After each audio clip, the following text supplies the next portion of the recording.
Семейна триетажна масивна къща, находяща се в село Горно Трапе, разположено в полите на Троянския Балкан.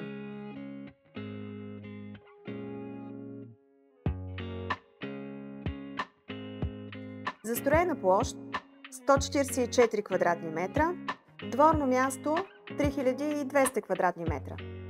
До преди няколко години къщата успешно е функционирала като къща за гости.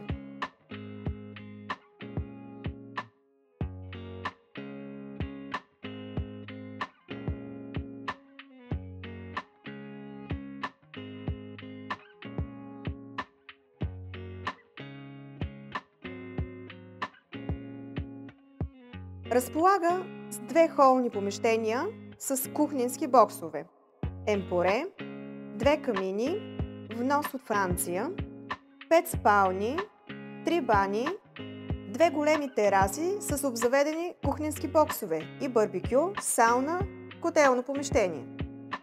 В направата на къщата са използвани висококачествени естествени материали. Има външна изолация. В двора са построени стопански помещения за инвентар, два закрити гаража и паркоместа за няколко коли. Двора е добре поддържан и достатъчно голям, за да бъде построен басейн. Водозахранването е от централен водопровод, но в имота има и хидрофор в случай на нужда. Канализацията отвежда в две законни септични ями. Отоплението е на твърдо гориво с радиатори във всяка стая и 3 конвектора, които се захранват от котелно, и голям бойлер захранва с топла вода цялата къща. Къщата е напълно обзаведена и се продава с цялото обзавеждане, което е стопанисвано грижливо, с изключение на някои лични вещи. Село Горно Трапе се намира само на 6 км от град Троян, на 25 км от курортен комплекс Беклемето, където бихте могли да изпробвате вашите ски умения. На 5 км от село Шипково и на 10 км от село Чифлик, които са популярни с минералната си вода.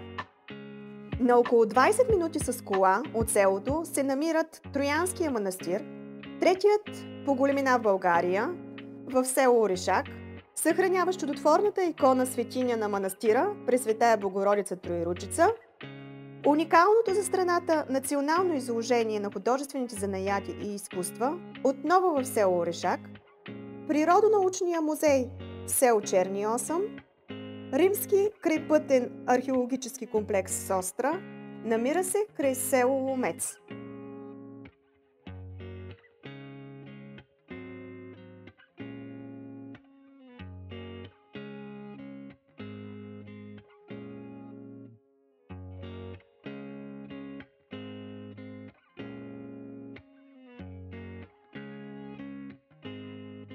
Имотът би бил идеална инвестиция за вашите бизнес начинания. И това на цена от 680 000 евро.